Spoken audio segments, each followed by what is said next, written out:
Financial model क्या चीज है, इसको आप कैसे यूज करते हैं, क्या हम किसी कंपनी की वैल्यूएशन कर सकते हैं, डीसीएफ मेथड का फुल फॉर्म क्या है, थोड़ा सा ध्यान से समझिएगा, ये बहुत ही इंपॉर्टेंट चीज है। डेप्रिसिएशन ऑपरेटिंग होता है कि नॉन ऑपरेटिंग होता है, ऐसे कौन से काम है जो कंपनी को करने ही पड़ेंगे, क्या कंपनी इन 5 साल के बाद कैश फ्लो जनरेट करना बंद कर देगी। मेरे को पता है कि एक दूसरी प्रॉपर्टी 6% का रिटर्न देती है, तो आपकी एक्सपेक्टेशन क्या होगी इस वाली प्रॉपर्टी से। ये एंटरप्राइज वैल्यू में डेट क्यों माइनस होता है, सबसे बड़ी चीज तो बाकी है, that is hello and welcome everyone. So welcome to the investment banking series. आज हम बात करेंगे about a very special topic, that is financial modelling. Right, अभी तक हमने बहुत सारे ट्रांजैक्शंस के बारे में डिस्कस किया, उनके प्रोसेसेस के बारे में डिस्कस किया कि आपको आईपीओ के लिए जाना है, आपको कोई एमएनए डील करवानी है, बट इन दिस प्रोसेस आपको एक टूल की जरूरत पड़ेगी and that is going to be financial modelling. So आज हमें किसी पीपीटी, किसी प्रेजेंटेशन की जरूरत नहीं है। आज हम डायरेक्टली जाएंगे एक्सेल शीट पर एंड ये समझने की कोशिश करेंगे कि एक फाइनेंशियल मॉडल को कैसे यूज किया जा सकता है, okay, in the process of चाहे आप वैल्यूएशन कर रहे हैं, ओके। तो आज हम वैल्यूएशन पर थोड़ा सा चर्चा करेंगे।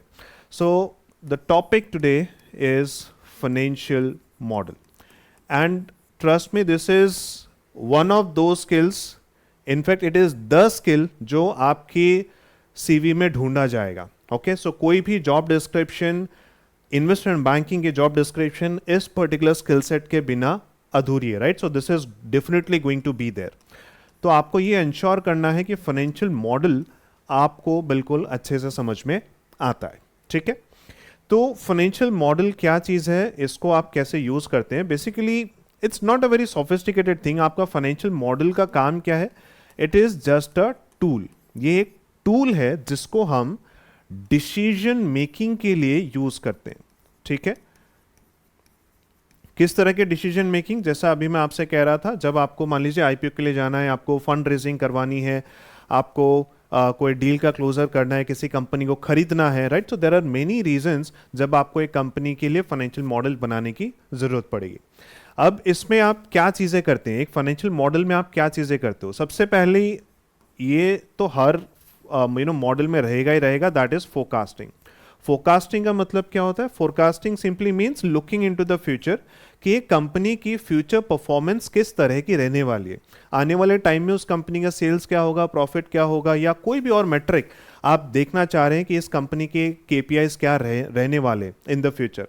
That is where forecasting comes in. ये तो हर फाइनेंशियल मॉडल में रहने वाला है। एंड अगर आपने फोरकास्टिंग कर दी with income statement, balance sheet and cash flow, तो आपका तैयार हो जाता है एक 3 statement model, right. So which is the most basic form of a financial model. फिर इसके बियॉन्ड जब आप एक स्टेप और चले जाते हो कि मैंने कंपनी की फोरकास्टिंग के साथ साथ कंपनी की वैल्यूएशन भी निकाल दी। अब वैल्यूएशन के रिगार्डिंग मैंने कुछ मेथड्स अपने पिछले सेशंस में डिस्कस किया था, राइट। अगर आपने पिछले सेशंस नहीं देखे, ये पूरी fundamentals of investment banking series में अभी हमने बहुत सारे लेसन्स डिस्कस किए, तो उसमें हम बातें कर रहे थे अबाउट डिफरेंट मेथड्स कि वैल्यूएशन कैसे की जा सकती है, right. So one of them is DCF, इसके अलावा कॉम्स मेथड है, राइट। और भी मेथड्स हैं जिससे आप कंपनी के वैल्यूएशन कर सकते हैं, right, asset valuation and so on. But these are the 2 most highly used methods जो आप वैल्यूएशन के लिए यूज करोगे। फिर इसके बियॉन्ड और आप फाइनेंशियल मॉडल में क्या कर सकते हो, वैल्यूएशन के अलावा आप अब मान लीजिए किसी एमएनए एक्टिविटी में जा रहे हैं, तो फिर वहां पर आपका मॉडल बनाने का और भी काम वहां पर रहेगा, राइट। सिर्फ वैल्यूएशन पर आप रुक नहीं जाओगे, वहां पर आपको यह भी देखना है कि भाई कंपनी एक्वायर करने से मुझे बेनिफिट हो रहा है या नहीं, ओके, सिनर्जीज आ रही हैं या नहीं, रेवेन्यू एनहेंसमेंट हो रहा है कि नहीं, कॉस्ट सेविंग्स हो रही हैं कि नहीं, राइट, आपके ईपीएस में एक्रीशन हो रहा है कि नहीं, right. So there are many things जो आपको फिर एमएनए डील में देखना पड़ेगा, राइट। एंड फिर अगर मान लीजिए आप एलबीओ कर रहे हैं, तो एलबीओ का फिर माइंडसेट थोड़ा और अलग हो जाता है कि वहां पर आप डेट लेने वाले हैं बहुत सारा एक कंपनी को एक्वायर करने के लिए, ओके। मैं एक टर्म को क्लियर कर दूं, LBO stands for leveraged buyout. Just in case you have not heard this, LBO stands for leveraged buyout। तो आपने किसी कंपनी को बहुत सारा लोन लेकर के खरीद लिया, अब उसको खरीदने के बाद वो लोन को आप कैसे रिपे करोगे, एंड वो लोन किस स्ट्रक्चर में लिया जाएगा, एंड जिन्होंने उस लोन में उस कंपनी में पैसा लगाया, उनको क्या आईआरआर मिलेगा, ये सारी चीजें देखते हुए हम एक एलबीओ की मॉडलिंग करते हैं, राइट। तो इट टोटली डिपेंड्स अपॉन, इस तरह से हम 10 15 20 तरह के मॉडल्स की वैरायटी बना सकते हैं। पर ठीक है, there are many types of model. आज हम कोशिश ये करते हैं कि क्या हम किसी कंपनी की वैल्यूएशन कर सकते हैं अगर हमारे पास कंपनी के कुछ बेसिक इंफॉर्मेशन भी है तो। ठीक है, तो चलिए let me go to screener.in। Okay, screener.in पे जाते हैं एंड एक कंपनी निकालकर उस कंपनी की वैल्यूएशन करने की कोशिश करते हैं। So let us choose a company in FMCG because these are easier industries to get started with. आप जब किसी कंपनी का फाइनेंशियल मॉडल बना रहे हैं तो यूजुअली कुछ मिस्टेक्स क्या रहती हैं, आप एक मान लीजिए इंटरव्यू में अप्लाई करने जा रहे हैं तो आप क्या करते हैं, आप क्या कर लेते हो कि आप कोई टेम्पलेट मिल गया, बस वहां पर अपना नाम चेंज किया एंड सबमिट कर देते हो, ये सोचकर कि शायद इंटरव्यूअर इंप्रेस हो जाएगा। But this is a very wrong method. अगर आप फाइनेंशियल मॉडल खुद नहीं बना रहे हो स्क्रैच से एंड आप सामने सबमिट कर देते हो तो आप बहुत बड़े ट्रबल में फंस सकते हो। आपसे कोई भी ऐसा सवाल पूछ लिया जाए जो आप नहीं आंसर कर पाओगे तो आप समझ सकते हैं कि आपने पूरे इंटरव्यू का कबाड़ा कर दिया। So that is why models को बहुत गहराई से समझना जरूरी है। Only then write it in your CV कि हाँ ये चीज मुझे समझ में आ गई है।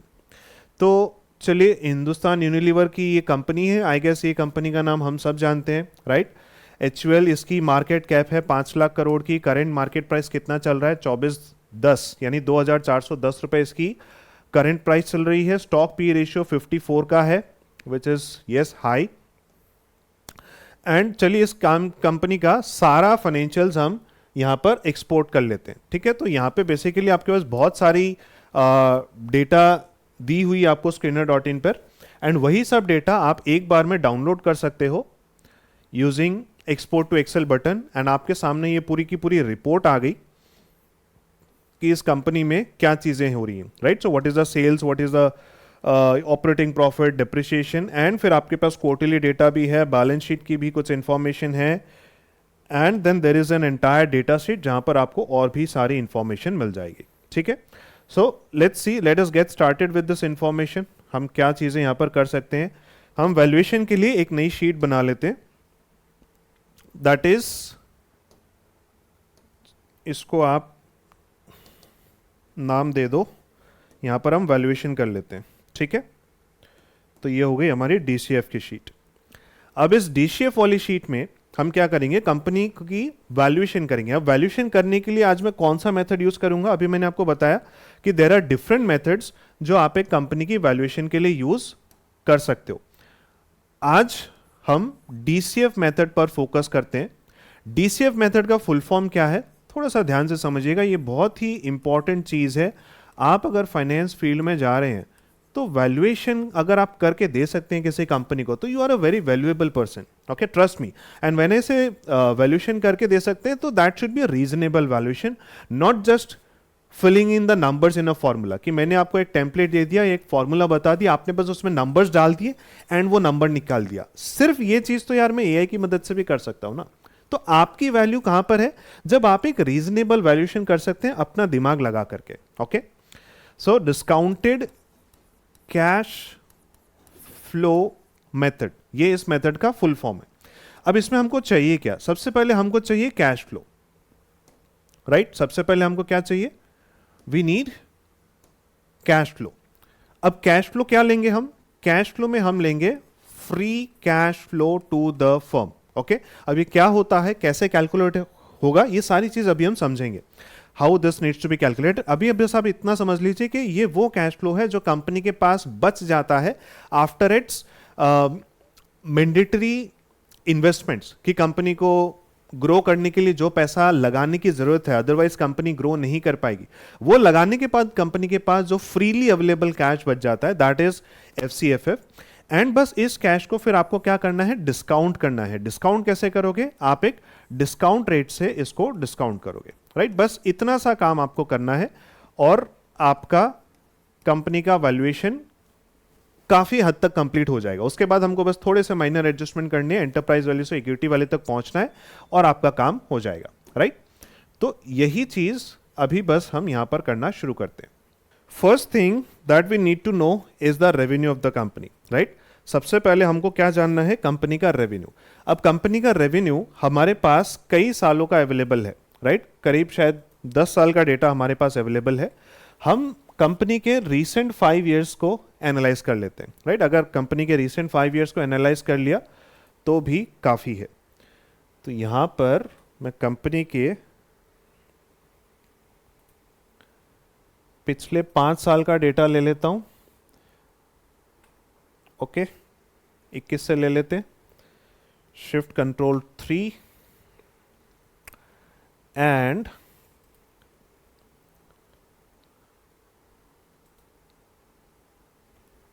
ऑल्ट एच ओ डब्ल्यू यहां पर सेट कर देते हैं, लेट्स से 12। डन।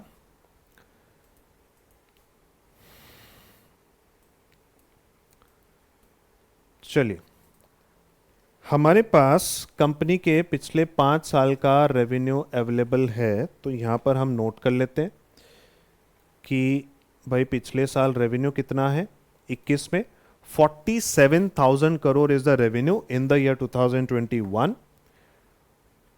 और फिर अगले 5 साल में ये कंपनी का revenue, right. So this is simple sales figures. 47,000 से ग्रो होते हुए company has reached 63,000 crore in 5 years. Done. क्या मैं थोड़ा सा जूम करूं? जी, अब शायद आप बेटर देख पा रहे होंगे।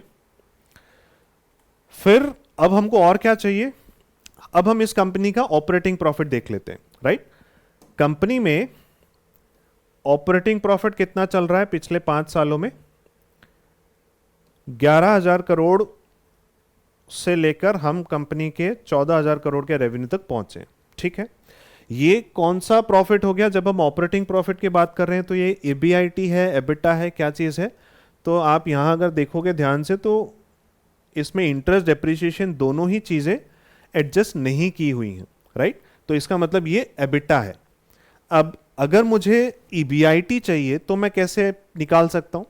बेसिकली मैं EBIT पर आना चाह रहा हूं, तो यहां मैं लिख लेता हूं EBIT। EBIT का फुल फॉर्म क्या है? Earning before interest and taxes.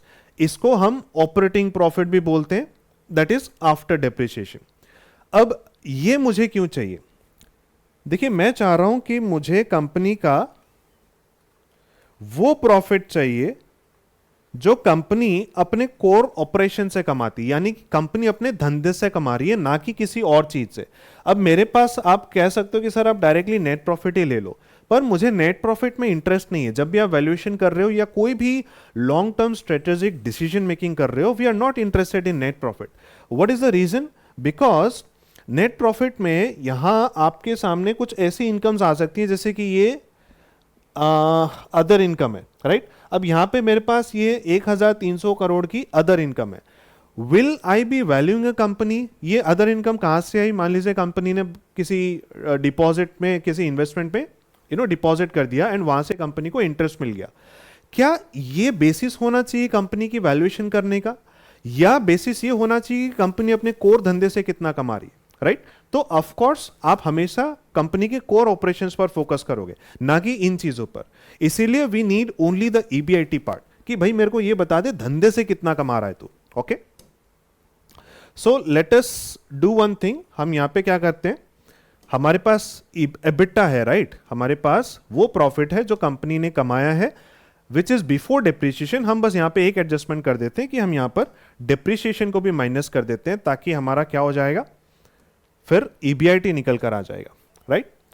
तो ये हो गया हमारा EBIT अगले 5 सालों के लिए, ठीक है। डन। ये हमने निकाला EBIT। अब हमको ये देखना है कि कंपनी इस प्रॉफिट में से कितना पैसा खुद के लिए रखती है। और ऑफ कोर्स जैसे ही कोई कंपनी या कोई इंडिविजुअल भी हो, राइट, आपकी सैलरी आती है हर महीने, तो उसमें से सबसे पहले क्या कट जाता है? टीडीएस कट जाता है, तो कमाते ही कट गया, राइट। तो इसी तरह से यहां पर भी कंपनी ने प्रॉफिट कमाया, पर हमको पता है ये प्रॉफिट में से कुछ हिस्सा तो पहले ही टैक्स में चला जाना है, राइट। तो पहले वो हिस्सा हम हटा देते हैं, जो बचेगा उसका फिर हम हिसाब किताब करेंगे। तो next let's remove the tax year. पर टैक्स कितना लगना है अपने को नहीं पता, तो पहले टैक्स का एक रेट निकाल लेते हैं कि कंपनी कितना टैक्स पे कर रही है, ठीक है। तो रेट देख लेते हैं। प्रॉफिट एंड लॉस स्टेटमेंट में जब आप जाओगे आपको दिख जाएगा कि कंपनी कितने का टैक्स पे कर रही है, 2606, right. 2600 crore is the tax that the company is paying on a profit of 10,000, right. तो हमको एक टैक्स रेट का आइडिया मिल गया कि कितना का टैक्स पे कर रही है कंपनी परसेंटेज टर्म्स में, राइट। मैं दबा देता हूं शिफ्ट कंट्रोल 5, तो ये हो गया परसेंटेज, ओके। तो करीब 25 से 26% कंपनी टैक्स में पे कर रही है। अब मुझे क्या मिल जाएगा कि कंपनी आफ्टर टैक्स कितना प्रॉफिट कमा रही है। तो आफ्टर टैक्स के लिए मैं यहां कर देता हूं 1 माइनस टी, ठीक है, इक्वल टू, ये था मेरा profit before tax into 1 minus tax rate, ठीक है। एंड आपको क्या मिल जाएगा कि ये काटने के बाद, टैक्स पे करने के बाद कंपनी के पास कितने का प्रॉफिट बच जाता है, ओके। तो ये वैसे लिखने में फॉर्मूला इंटू 1 माइनस टैक्स है, पर ये सिंपली क्या कर रहे हैं आप, 10,000 माइनस 25% कर दो तो आपको यही मिलेगा, ठीक है। आप इसको मल्टीप्लाई करके देख लो ना, B4 इंटू 1 तो B4 ही हो गया 10,000, और माइनस क्या हो रहा है B4 इंटू B6, तो 10,000 इंटू 25% जो भी टैक्स का अमाउंट निकल के आ रहा है उतना आप माइनस कर दो तो आपके पास ये बच जाएगा, ठीक है। तो 10,000 में आपके पास करीब 8,000 करोड़ का प्रॉफिट बचा। अब ये क्या है, देखिए इसको हम बोलेंगे प्रॉफिट। ये हो गया हमारा प्रॉफिट। मैं जो इंपॉर्टेंट लाइन आइटम्स है इनको हाईलाइट कर लेता हूं।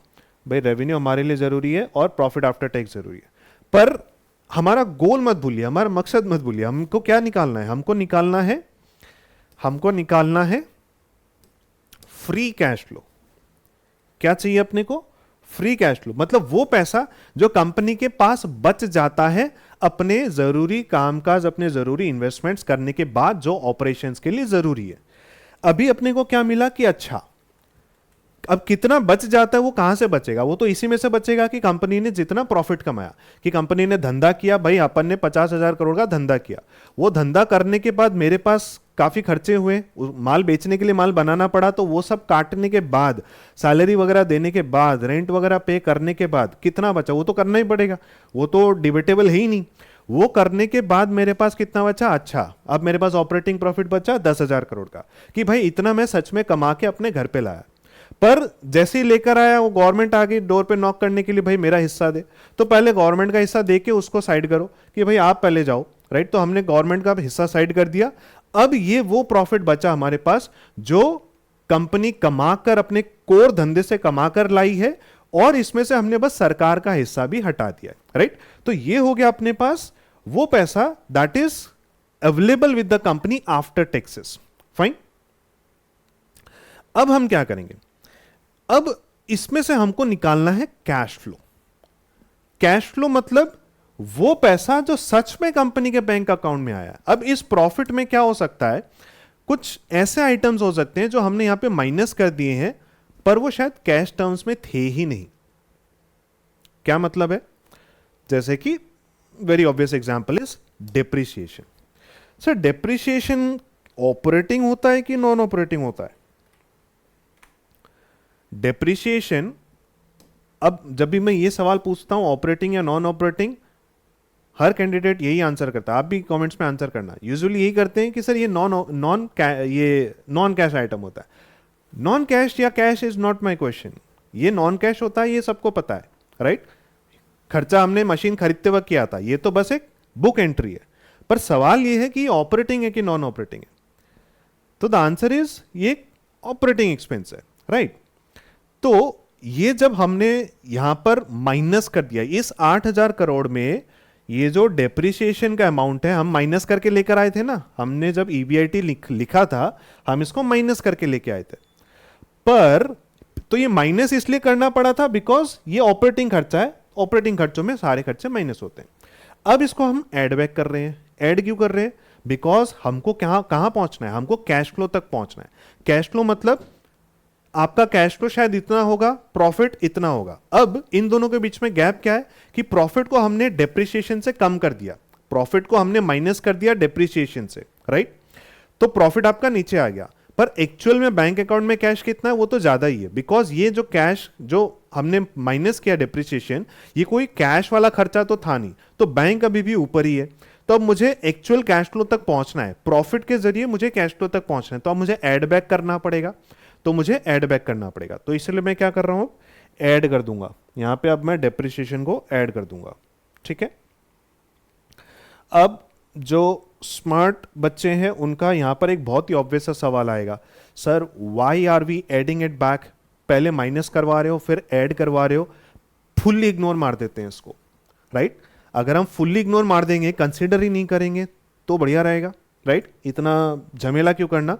तो यहां पर अब जिन लोगों ने और भी थोड़े से स्मार्ट है वो समझा पाएंगे कि देखो माइनस करना पहले जरूरी था। क्यों जरूरी था? अगर वहां माइनस नहीं करते तो आपका टैक्स का जो इफेक्ट है वो यहां पर नहीं आता, राइट? वो टैक्स जो डेप्रिसिएशन वाला खर्चा है उस पर भी फिर टैक्स लग जाता, तो आपका टैक्स आउटफ्लो ज्यादा हो जाता। तो इसीलिए पहले माइनस करना जरूरी था। और जब टैक्स का काम हो गया है, अब हम वापस से एड बैक कर सकते हैं हमारे एक्चुअल कैश फ्लो तक पहुंचने के लिए। तो अब इसका अगर मैं टोटल कर दूं ना, इन दोनों को अगर मैं ऐड कर दूं, तो मेरे पास आ गया कि कंपनी ने टोटल कैश टर्म्स में कितना कमाया। तो कंपनी ने क्या 8,000 करोड़ कमाया कैश टर्म्स में? नहीं, 8,000 में ये 1,000 और जोड़ दूंगा, कंपनी ने 9,000 करोड़ कमाया in profit terms, in cash terms. ये कंपनी का कैश फ्लो है। अब ये तो हो गया total cash flow, 9,000 crore is the total cash flow. अपने को क्या चाहिए? Free cash flow. ये बता आपके पास कितना बच गया है after doing some necessary things. अब ये नेसेसरी थिंग्स क्या होता है? देखो, कंपनी ऐसे कौन से काम है जो कंपनी को करने ही पड़ेंगे अगर कंपनी को चलना है, अपने ऑपरेशंस को कंटिन्यू करना है। नहीं करेगी तो कंपनी अटक जाएगी, शायद बंद हो जाएगी। ऐसी दो चीजें होती हैं, ठीक है, जिसको हम मैंडेटरी इन्वेस्टमेंट मानते हैं। First thing is the capex, right? Company की मैन्युफैक्चरिंग फैसिलिटीज हैं, फैक्ट्रीज हैं, मशीन्स हैं, बिल्डिंग्स हैं, उनमें इन्वेस्ट करते रहना पड़ेगा। नहीं करते रहेंगे तो पुराने वाले डिप्लीट होते रहेंगे और आप फर्दर एक्सपांड नहीं होगे। तो ये चीज रुकनी नहीं चाहिए, कैपेक्स तो होते रहेगा। हाँ, कोई कंपनी हर साल कर रही है, कोई कंपनी हर 6 महीने में कर रही है, कोई 3 साल में कर रही है, पर कर रही है, राइट? तो इस कंपनी के केस में कैपेक्स का क्या सिचुएशन है देख लेते हैं। ये तो हिस्टोरिकल डेटा है ना, ये तो हिस्टोरिकल नंबर चल रहे हैं, तो यहां पर देख लेते हैं। एक काम करता हूं, अब यहां पे मैं एक काम कर रहा हूं, इसको मैं फ्रीज कर रहा हूं, ओके? तो आपको अगर फ्रीज पेन्स का चीज बताओ, जहां से आपको ये जो डेट्स है ना 21, 22 मार्च, ये सब मैं दिखाना चाहता हूं। तो इसलिए मैं क्या करूंगा, इसके जस्ट नीचे कहीं पर भी एक कर्सर प्लेस कर दूंगा, और इनफैक्ट मैं यहां पे करता हूं बिकॉज ये वाली कॉलम को भी मैं फ्रीज करना चाहता हूं कि ये मुझे बार बार दिखे, और रोज में मैं ये पहली 2 रो को फिक्स कर देता हूं, ठीक है? तो जब आप यहां पर रखकर फ्रीज पेन्स करोगे तब क्या होगा, इसके ऊपर वाला पूरा फ्रीज हो गया और इसके लेफ्ट वाला पूरा फ्रीज हो गया, ओके? तो अब मैं यहां पे फ्रीज पेन कर देता हूं। अब क्या होगा, जब मैं नीचे की तरफ आऊंगा तो मेरा जो ईयर है वो मेरे को दिखते रहेगा, राइट? तो आ जाते हैं वापस से कैपेक्स पर। मैं कैपेक्स की बातें कर रहा था। अब अपने को ये देखना है कि 21 में कंपनी ने कितना कैपेक्स किया है। तो ये सारी इंफॉर्मेशन आपको कैश फ्लो में मिलती है, ओके? तो हालांकि हम देखिए थर्ड पार्टी इंफॉर्मेशन यूज कर रहे हैं, राइट? हमने कंपनी की एनुअल रिपोर्ट को नहीं स्टडी किया। क्यों नहीं किया? बिकॉज फिर वहां से एक एक करके ये सारी इंफॉर्मेशन लाने में आपको फिर उतना ही ज्यादा टाइम भी लगता। नो प्रॉब्लम, हम कुछ तो मैनेज कर लेंगे, कुछ तो जुगाड़ कर ही लेंगे। क्या डेटा शीट में कुछ इंफॉर्मेशन है, बैलेंस शीट है, कैश फ्लो? तो मतलब यहां पर डिटेल में एक्टिविटी नहीं है। आपको ये नहीं पता कि इन्वेस्टिंग एक्टिविटी में लिखा हुआ तो है कि 1,200 करोड़ निगेटिव, मतलब कंपनी ने इतना इन्वेस्ट किया अपनी कंपनी में, पर हमारे पास ब्रेकअप नहीं कि कितना इन्वेस्ट किया, कहां इन्वेस्ट किया, राइट? तो इसमें बहुत सारे आइटम्स हो सकते हैं, किसी में सेल ऑफ एसेट्स भी हो सकता है। तो हमको ये देखना है कंपनी इन्वेस्ट कितना कर रही है। एक आइडिया आपको यहां से भी लग सकता है कि कंपनी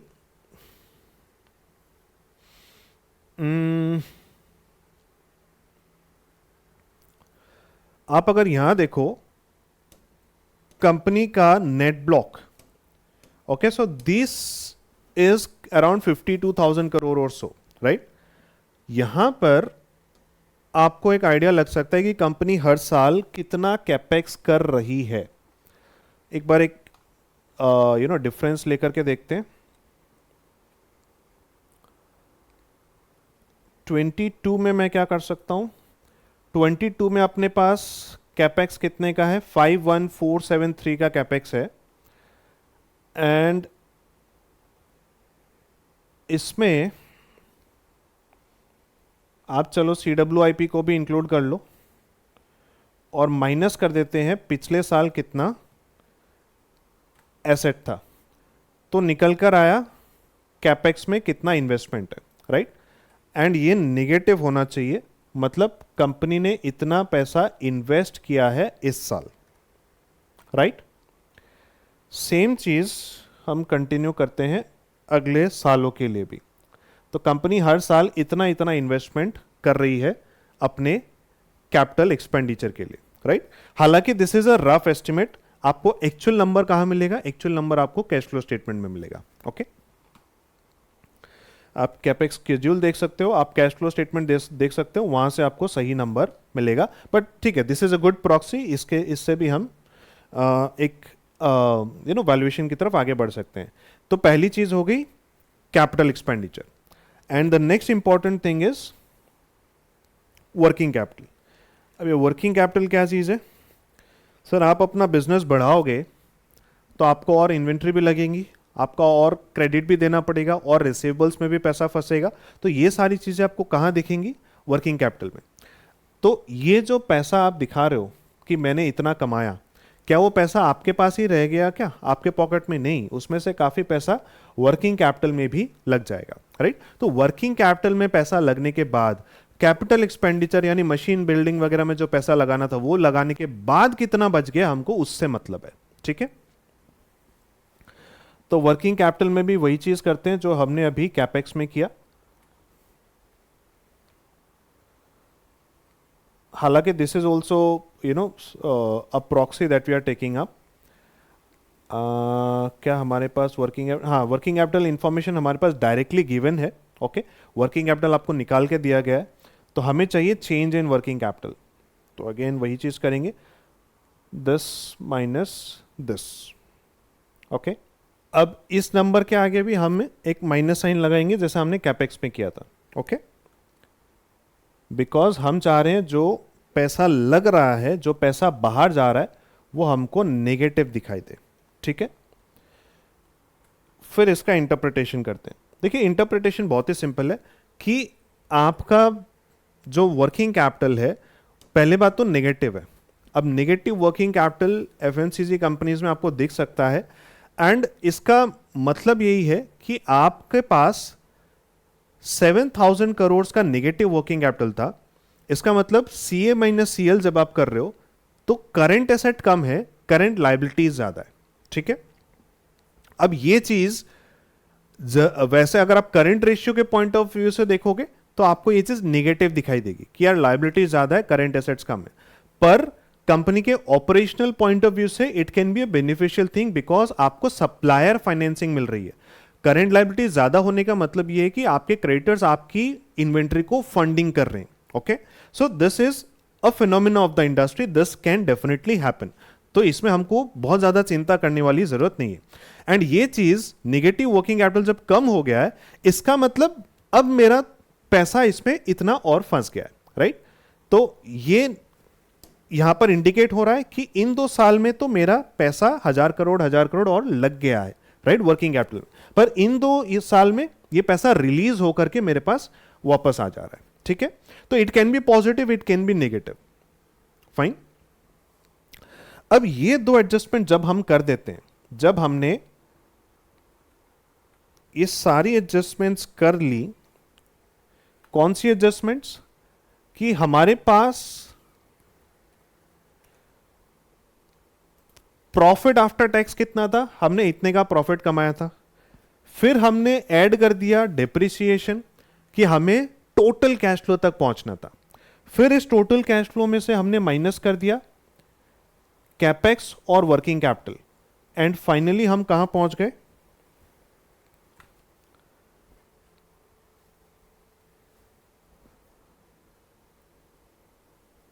फ्री कैश फ्लो तक। ओके हाँ, अभी हमने जो फर्स्ट ईयर है उसमें हमने कैलकुलेशंस नहीं की है free cash flow to firm. ठीक है, अब फर्स्ट ईयर में हमने कैश कैलकुलेशंस नहीं की हैं। आप चाहो तो इस ईयर को इग्नोर कर सकते हो, बिकॉज फर्स्ट ईयर में there would be a very very big gap that we are going to see here. Okay, तो उससे क्या होगा, आप जब ट्रेंड निकालोगे तो उसमें एबनॉर्मेलिटीज आ सकती हैं। यहां पर आप देख रहे हो नेट ब्लॉक में 5,000 करोड़ से सीधा 51,000 करोड़ से, right. Same goes with working capital as well. तो इस नंबर को अगर हम यहां पर लेकर के चलेंगे और फिर हम ट्रेंड निकालेंगे, एक काम करते हैं, मैं पहले आपको ट्रेंड निकाल के दिखा रहा हूं कि ट्रेंड कैसे निकाल रहे हैं। तो ट्रेंड बेसिकली सिंपल, हम एक परसेंटेज ऑफ रेवेन्यू देख रहे हैं कि आप कितना खर्चा करते हो, आप कितना खर्चा करते हो। ओके, तो यहां से मुझे एक आइडिया लग रहा है कि हम इतना खर्चा करते हैं as a percentage of revenue, as a percentage of revenue, right. Shift control 5 and इसको आप कर दो इटैलिक्स। तो इसको अगर मैं एक्सपांड करूं तो 1% 1.5% जैसा हमारा इन्वेस्टमेंट जाता है कैपिटल एक्सपेंडिचर में, और सिमिलरली यही चीज आप वर्किंग कैपिटल के लिए भी करोगे।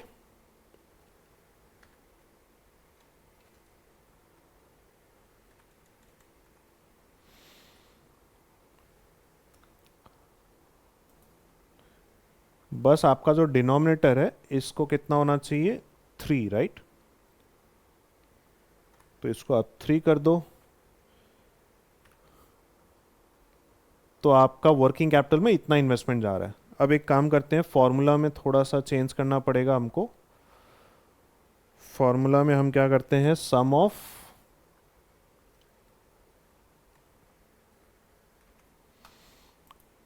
ये हो गया मेरा टोटल कैश फ्लो, ये हो गया कैपेक्स, उसके बाद आप डायरेक्टली इस पे जंप कर जाओ, राइट। तो ये हो गया हमारा फाइनल फॉर्मूला। ठीक है, अब आप चाहो तो इस चीज को फर्स्ट ईयर में भी कॉपी पेस्ट कर सकते हो, पर फर्स्ट ईयर में कॉपी पेस्ट करने से जो मैं आपसे कह रहा हूं कि there would be a very very big gap, right.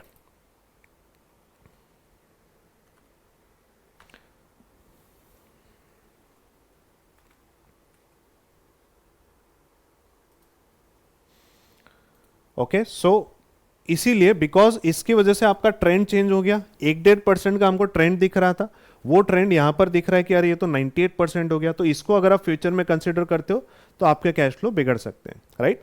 तो इट वुड बी बेटर कि आप 21 को इग्नोर करो, बिकॉज 2021 कोरोना का दौर था, उस टाइम पे कंपनी ने काफी कैपेक्स किया होगा, राइट। सो एनीवेज ये आ गया हमारे सामने कंपनी के पिछले 5 साल का कैश फ्लोस। पर हम कंपनी में इसीलिए इन्वेस्ट नहीं कर रहे कि कंपनी ने पिछले 5 साल में इतने का कैश फ्लो कमाया था। हमको इसलिए इन्वेस्ट करना है ये देखकर कि कंपनी आने वाले 5 साल में क्या करेगी, राइट। तो आइए यहां पर आप फोरकास्ट करते हैं कंपनी के आने वाले 5 साल। हालांकि वैसे डेट्स आप मैन्युअली भी लिख सकते हो या फॉर्मूला लगाकर भी लिख सकते हो। ओके, अगर आप फॉर्मूला लगाओगे थोड़ा सा लंबा हो जाएगा, पर फिर चीज़ें क्या है, थोड़ा सा स्ट्रक्चर्ड रहेंगी। ओके, तो आप क्या करो, इस साल ईयर कितना था, जो भी था उससे +1 कर दो, मंथ वही रहेगा, दैट इज मार्च, और डे भी वही रहेगा, दैट इज 31st। ओके, तो अब आपका क्या है, फॉर्मूला लग गया, एंड इस फॉर्मूला को आप कॉपी पेस्ट कर दो। अगले 5 साल हो गए, 26 से लेकर के 30 तक। ओके, नाउ अब ये सब फॉर्मूलाज जो है ये सब देखने में थोड़ा कॉम्प्लेक्स लग सकता है, पर this is very very basic. अब आते हैं नेक्स्ट ईयर के फोरकास्टिंग पर। फोरकास्टिंग के लिए अब हमको और भी कुछ ट्रेंड्स निकालने की जरूरत है कि रेवेन्यू किस रेट से ग्रो हो रहा है। तो पहले तो ये देखते हैं रेवेन्यू का ग्रोथ रेट कैसे निकालेंगे। वेरी सिंपल, इक्वल टू दीजिए 52,000 का रेवेन्यू हो गया 47,000 से, दोनों का जो डिफरेंस है, तो पहले मैं आपको ऐसे दिखाता हूं 52,000 माइनस 47,000। ओके, तो ये हो गया दोनों का डिफरेंस डिवाइडेड बाय जो बेस ईयर का फिगर था, राइट। हम कंपेयर किससे करेंगे, ग्रो हुआ इतना, इतना ग्रो हुआ divided by what was my base, comparison किससे करना है 47 से, और मल्टीप्लाई बाय 100 कर देंगे। ओके, तो वैसे जरूरत नहीं है बिकॉज हम परसेंटेज का फॉर्मूला लगा लेंगे, सॉरी फॉर्मेट लगा लेंगे। ओके, तो ये हो गया 12% का ग्रोथ रेट। पर ये हम यूजुअली ऐसा नहीं करते, ये तो हो गया लंबा तरीका, दिस माइनस दिस। इसका शॉर्टकट मेथड क्या है, that is current year divide by previous year minus 1। Result हालांकि सेम आएगा, सेम रिजल्ट आएगा बिकॉज ये सेम ही चीज है। उसमें भी आप एलसीएम करोगे तो यही इसी पर पहुंचोगे, इसको आप एलसीएम करोगे तो उसी पर पहुंचोगे। ओके, तो चीज वही है, पर क्योंकि इसमें नंबर ऑफ वेरिएबल्स कम है, ये ज्यादा नीट एंड क्लीन है। ओके, ये कुछ जब आप फाइनेंशियल आप देखोगे इसे तो छोटी सी बात है, वो कर दिया तो क्या हो गया, हुआ कुछ भी नहीं। पर जब आप फाइनेंशियल मॉडलिंग के बेस्ट प्रैक्टिसेस पढ़ोगे तो ये देखने को मिलेगा कि यार ये सब चीजें जब आप ऑडिट करने जाते हो फाइनेंशियल मॉडल का तो कितनी मैटर करती हैं कि यार एक वेरिएबल एक्स्ट्रा आ गया, अब उसको भी देखना पड़ेगा वो कहां से आ रहा है, right. So the more cleaner your formula is the better. तो व्हाट डू यू ऑब्जर्व, क्या ऑब्जर्वेशन है हमारी कि 11%, 15%, 2%, 2%, राइट। तो लास्ट के 2 साल में तो कंपनी की ग्रोथ रेट जो है बिल्कुल ही पिट गई है। अब इसको बेसिस बनाकर अगर हम नेक्स्ट ईयर फोरकास्टिंग करना चाहें तो कैसे करें। वैसे देखिए फोरकास्टिंग, रेवेन्यू फोरकास्टिंग करने के बहुत सारे तरीके होते हैं, ठीक है। रेवेन्यू के बहुत सारे तरीके हो सकते हैं। आप लेटेस्ट ग्रोथ को मान सकते हो कि भाई अब कंपनी की यही पोजीशन है, अब यही चलेगा, राइट। तो देर आर मेनी अप्रोचेस, मैं आपको बस ये बता रहा हूं क्या क्या अप्रोचेस चलते हैं। फिर इसके अलावा एक तो हो गया एवरेज, कि आप एवरेज निकाल लो, ऑन एन एवरेज क्या ग्रोथ रेट चल रही है वो चला दो। फिर हो सकता है आप CAGR निकाल लो। फिर हो सकता है आप टॉप डाउन अप्रोच से कंपनी की सेल निकालो। टॉप डाउन अप्रोच में क्या होता है, आप कंपनी का पहले इंडस्ट्री का मार्केट साइज लेते हो, उसमें इस कंपनी का मार्केट शेयर क्या वो लेते हो, उससे आप कंपनी की इंडिविजुअल रेवेन्यू निकालते हो। फिर बॉटम अप हो सकता है जिसमें आप कंपनी की यूनिट्स, वॉल्यूम, प्राइसिंग नीचे से ऊपर जाते हो, फिर कंपनी की टोटल रेवेन्यू तक पहुंचते हो, ठीक है। फिर इसके अलावा रिग्रेशन एनालिसिस हो सकता है। Okay, so there are many ways जिससे आप एक कंपनी की रेवेन्यू फोरकास्टिंग कर सकते हो, या आप एक फिक्स्ड ग्रोथ रेट लगाकर भी फोरकास्टिंग कर सकते हो जो मैनेजमेंट बोल रहा है, right. So there are many many veg.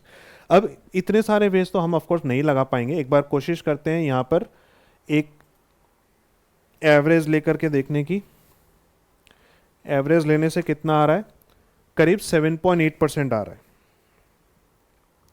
और अगर हम यहां जाएं, हालांकि आपको ग्रोथ रेट वगैरह तो यहाँ नहीं मिलेगा, आपको कैलकुलेट करना पड़ेगा।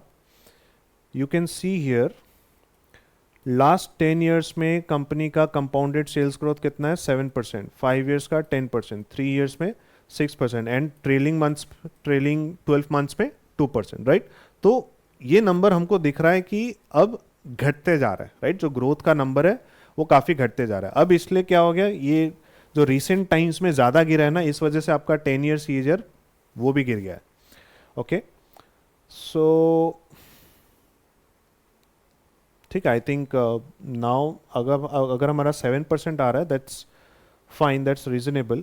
यहाँ पर भी कंपनी के कॉन्स में यही है that company has a poor sales growth of 9.67% over last 5 years.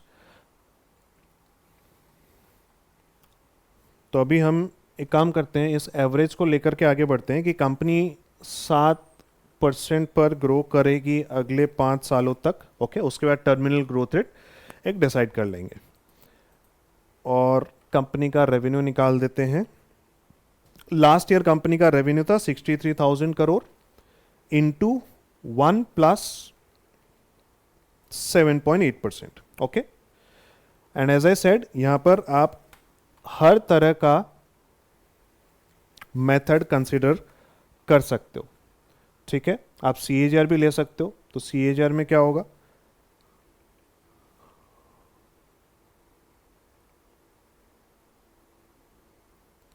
आप RRI फॉर्मूला लगा लेना. RRI फॉर्मूला से ये देख लो कितने साल कंपनी का रेवेन्यू ग्रो हो रहा है. ओके, तो 21 से अगर मैं शुरू करूं तो 1 2 3 4 साल, तो 4 साल में कंपनी का रेवेन्यू कहां से कहां पहुंच गया, 47,000 से लेकर 63,000 पे पहुंच गया. राइट, एंड जब मैं एंटर प्रेस करता हूं तो ये भी कितना निकल के आ रहा है, 7.6% के आसपास निकल के आ रहा है. राइट, तो 7.64%. तो CAGR भी कोई बहुत दूर नहीं है. राइट, तो CAGR भी इतना आ रहा है, एवरेज भी इसके आसपास ही आ रहा है. अब आपको लगता है कि नहीं ये सही पिक्चर नहीं दिखा रहा अपने को और दूसरा अप्रोच लेना चाहिए, तो हालांकि सबसे बेटर ये रहता है कि या तो आप टॉप डाउन या बॉटम अप लेकर के चलो. ठीक है, अभी हम क्या कर रहे हैं, हम थोड़ा सा मैकेनिकल अप्रोच लेकर के चल रहे हैं, बिकॉज वो करने के लिए फिर आपको थोड़ा सा और बिजनेस की भी नॉलेज होनी पड़ेगी. राइट, तो ठीक है, हम मॉडल को पहले कंप्लीट करते हैं. एंड ये नंबर्स क्या है, आप जब मॉडल बना रहे हो, जब स्केलेटन बिल्ड कर रहे हो, अभी हम क्या कर रहे हैं, पहले पूरा स्केलेटन बिल्ड कर रहे हैं, तो पहले इसको फिक्स पूरा बना लीजिए, जो भी नंबर आ रहा है उसके हिसाब से बना लीजिए. And then you can tweak your numbers कि अच्छा ये 7.8 नहीं, 8 होना चाहिए, 6 होना चाहिए, 5 होना चाहिए, वो फिर आप फर्दर एनालिसिस कर सकते हो. एंड यहां पर भी फिर हम क्या करते हैं, यूजुअली एक रेट लेकर के नहीं चलते, वी डू सिनेरियो एनालिसिस, कि हम यहाँ पर मल्टीपल सिनेरियोज ले लेंगे कि भाई बेस्ट केस में 8% ले लेंगे, 10% ले लेंगे, वर्स्ट केस में 6% ले लेंगे. राइट, बेस केस में 7.8 ले लेंगे. तो इस तरह से आप हर तरह से अपने आप को कवर कर लेते हो कि भाई इस सिचुएशन में ऐसा हो सकता है, इस सिचुएशन में ऐसा हो सकता है, ऐसा हुआ तो कंपनी की वैल्यू ये होगी, ऐसा हुआ तो कंपनी की वैल्यू ये होगी. राइट, तो वहां पर आप बिल्कुल एक स्ट्रैटेजिक डिसीजन ले पाते हो. Alright, next is operating profit. तो ऑपरेटिंग प्रॉफिट भी देख लेते हैं कंपनी कितना कमा रही है. प्रॉफिट मार्जिन निकाल लेते हैं.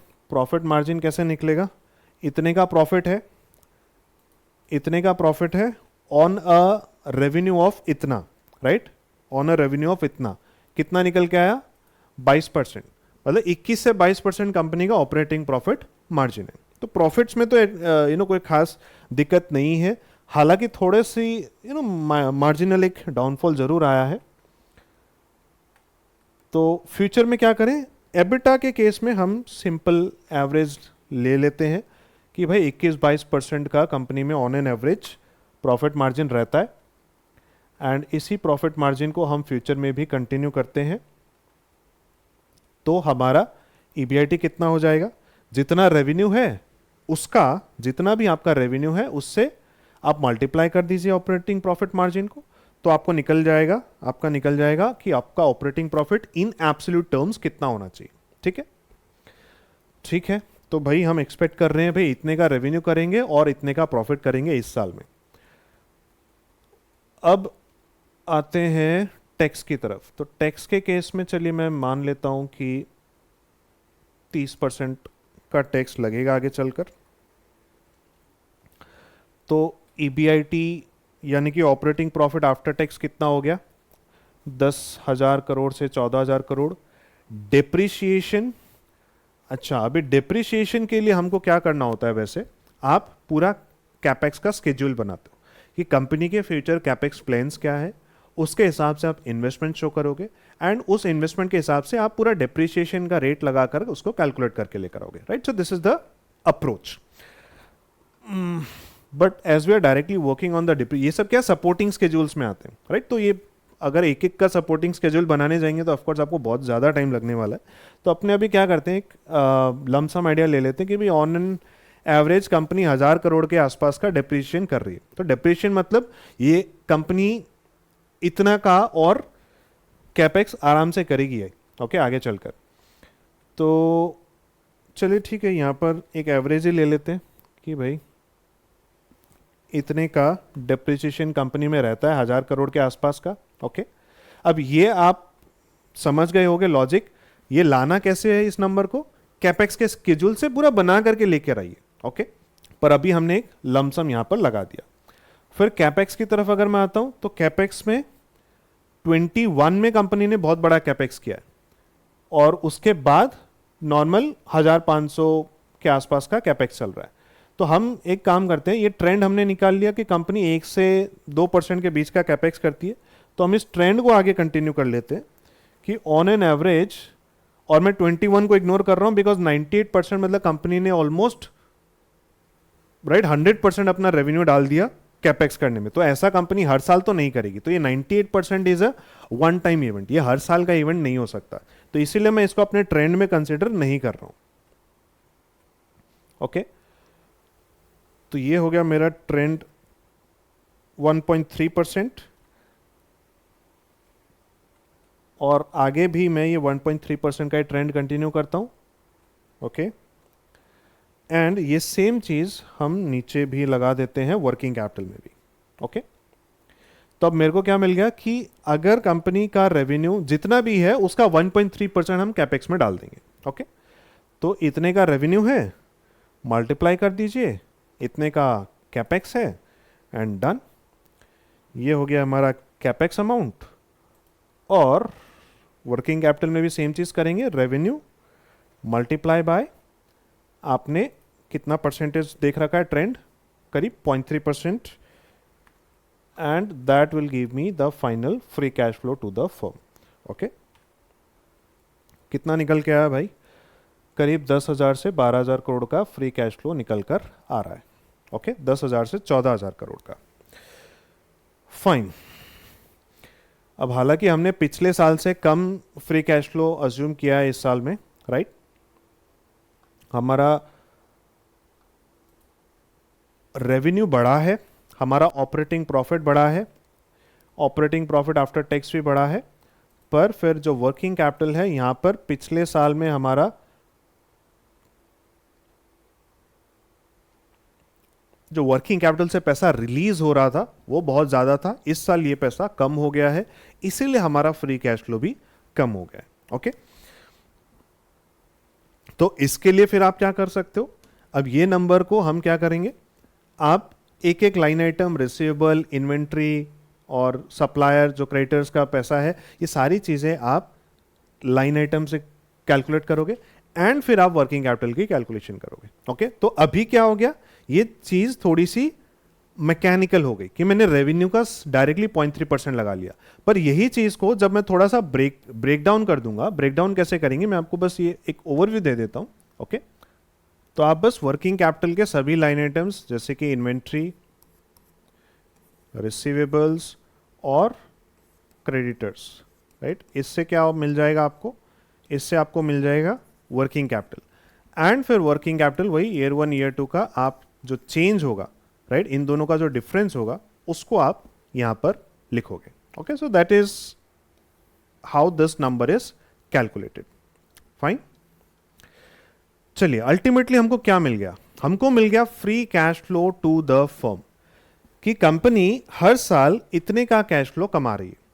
अब इस कैश फ्लो को बस हमको डिस्काउंट करना है, एंड डिस्काउंट करते ही हमको क्या मिल जाएगा कि कंपनी की वैल्यू कितनी, right.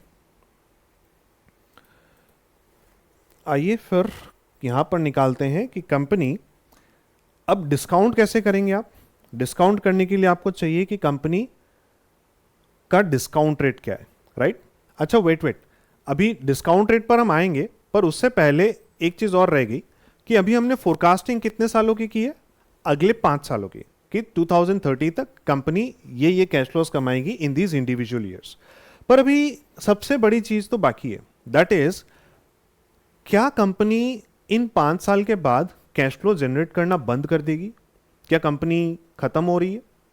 The answer is no, right. Company तो इस तरह से कैश फ्लो जनरेट करती रहेगी, राइट, 30 में भी करेगी, 35 में भी करेगी, 40, 50 और गोइंग अहेड। कब तक करती रहेगी company cash flow generate? We have a कोई कंसर्न एजम्पशन कि ये कंपनी इंडेफिनिट ईयर्स तक इस तरह का कैश फ्लो जनरेट करती रहेगी। तो क्या हमारे लिए पॉसिबल है कि एक एक साल का हम इस तरह से कैश फ्लो कैलकुलेशन करते रहे for infinite years? That is not possible. तो इसी सिचुएशन में जब भी हमारे पास ऐसी सिचुएशन आती है कि आपको इनफाइनाइट ईयर्स के लिए कैलकुलेशन करना है, तो हम फिर मदद लेते हैं परपेचुइटी फॉर्मूला की। ओके, अब परपेचुइटी फॉर्मूला क्या चीज है? देखिए, हालांकि मैं इसका डिडक्शन तो आपको नहीं बता सकता, पर एक बहुत ही सिंपल लॉजिक देकर के आपको ये आइडिया जरूर दे सकता हूं कि कंपनी की वैल्यूएशन में इसका क्या रोल है। Okay, it has nothing to do with valuation. मैं बस ये लॉजिक जो फॉर्मूला होगा ना टर्मिनल वैल्यू का, वो फॉर्मूला समझाने के लिए मैं एक अटेम्प्ट कर रहा हूं। देखिए, अगर मैं आपसे ये कहता हूं कि आज हम एक घर खरीदने जा रहे हैं, उस घर की वैल्यू है या प्राइस है 1 करोड़ रुपए। ओके, हो गए 1 करोड़? जी, हो गए। एंड अगर मैं ये कहूं कि ये पर्टिकुलर प्रॉपर्टी हमको एनुअल रेंट में 50,000 रुपये महीने मिल जाएंगे, राइट? तो आप 6 लाख रुपए साल का निकाल लेते हो इससे, ठीक है? This is the per annum rental that you are getting here. अच्छा, ये 6 लाख हो गए। तो अब मैं आपसे अगर ये पूछता हूं कि आपका रेट ऑफ रिटर्न कितना है, कि हर साल 6 लाख कमा रहे हो और आपने लगाए हैं 1 करोड़, तो कितना होगा आपका rate of return? You will very easily से कि sir 6 lakhs divided by 1 crore, तो 6% मेरा रिटर्न हो जाएगा, राइट? Very simple. अब मैं इसी क्वेश्चन को थोड़ा सा चेंज कर देता हूं। मान लो ये था प्रॉपर्टी ए, ठीक है? ये है प्रॉपर्टी ए, और अब मैं जा रहा हूं प्रॉपर्टी बी की तरफ।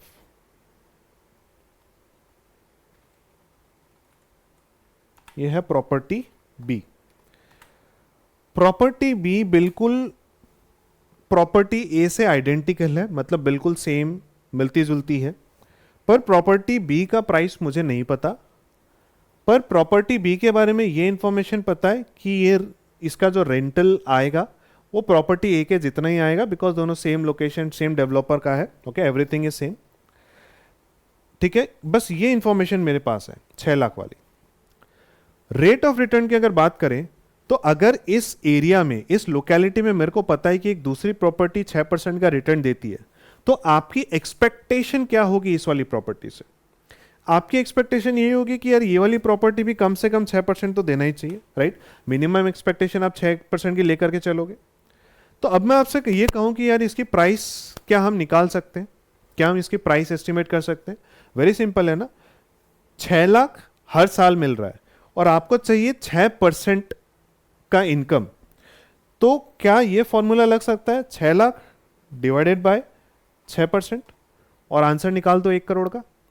बिकॉज ये 6 लाख 6% इनकम है, तो 100% कितना होगा? Very simple, 6 lakh divide by 6 into 100, तो आपको मिल जाएगा 1 करोड़। तो ये 1 करोड़ हमने क्या किया अभी? कैलकुलेट करके लेकर के आए। कैसे कैलकुलेट किया आपने? जो भी एनुअल कैश फ्लो है, जो भी एनुअल कैश फ्लो है divided by expected rate of return, right? तो एक्सपेक्टेड रेट ऑफ रिटर्न को मैं डिस्काउंट रेट बोल सकता हूं, इसको मैं डिस्काउंट रेट बोल सकता हूं, राइट? ये हो गया मेरा फॉर्मूला। अब इसी फॉर्मूला में मैं एक और एलिमेंट डाल सकता हूं कि सर यहां पे तो ये अज्यूम किया जा रहा है कि ये 6 लाख रुपए का रेंटल देगा एंड हर साल फिर 6 लाख ही देगा, पर रियलिटी में क्या ऐसा होता है? नहीं, रेंटल तो बढ़ेंगे, इन्फ्लेशन होगा, रेंटल बढ़ेगा, एस्केलेशन होगा रेंट में। तो अगर यहां पर एक ग्रोथ रेट और आ जाए, मान लेते हैं 2% से आपका रेंट जो है हर साल बढ़ते रहेगा, और ये चीज फर्स्ट वाली प्रॉपर्टी में है, सेकंड वाली प्रॉपर्टी में नहीं है, मतलब सॉरी प्रॉपर्टी बी में है, प्रॉपर्टी ए में नहीं है। तो प्रॉपर्टी ए की वैल्यू तो 1 करोड़ ही होगी। प्रॉपर्टी बी की वैल्यू में क्या आपको चेंज आएगा? या प्रॉपर्टी बी की वैल्यू भी अब 1 करोड़ ही होनी चाहिए, जबकि प्रॉपर्टी ए में कोई ग्रोथ नहीं है, रेंटल हमेशा के लिए 6 लाख फिक्स हो चुका है। प्रॉपर्टी बी में मुझे पता है कि आज 6 लाख है, अगले साल 2% से बढ़ेगा, फिर उसके अगले साल और 2% से बढ़ेगा एंड सो ऑन। तो सवाल मेरा यह है कि प्रॉपर्टी बी की value should be equal to 1 crore, higher than 1 crore या lower than 1 crore? The answer is it should be higher than 1 crore. क्यों? Because the value of anything is the benefit that you are going to get, जो भी आपको future में benefits मिलेंगे उसी को जब आप कंबाइन करते हो तो आपको आज की वैल्यू मिलती है। तो जिस एसेट में बेनिफिट ज्यादा है उस एसेट की वैल्यू भी ज्यादा होनी चाहिए, राइट? तो that is the simple logic. तो इसमें आपको बेनिफिट ज्यादा मिल रहे हैं तो इसकी वैल्यू भी ज्यादा होनी चाहिए, 1 करोड़ से ज्यादा होनी चाहिए। अब कितनी ज्यादा होनी चाहिए? देखिए फॉर्मूला वैसा ही है, बस एक छोटा सा एडजस्टमेंट रहेगा। Rent divided by discount rate था, अब डिस्काउंट रेट में मुझे discount rate minus growth rate भी करना पड़ेगा। सर ये माइनस ग्रोथ रेट आपने नीचे डिनोमिनेटर में क्यों कर दिया? तो या तो आप इसको न्यूमरेटर में हर साल करते जाओ 6 लाख, और अगले साल फिर अगले साल फिर अगले, इस तरह से आप अगले 100-200 सालों की कैश फ्लोज निकाल लो और फिर उसको एनपीवी फॉर्मूला लगा के डिस्काउंट कर लो, या तो आप वो कर लो, या फिर सिंपली आपके डिनोमिनेटर में 2% को एडजस्ट कर दो, आपका आंसर ऑलमोस्ट एक जैसा निकलेगा। ये कैसे टेस्ट हुआ? सर ये मैथमेटिकली टेस्ट हुआ, इसको जीपी सीरीज बोलते हैं, right?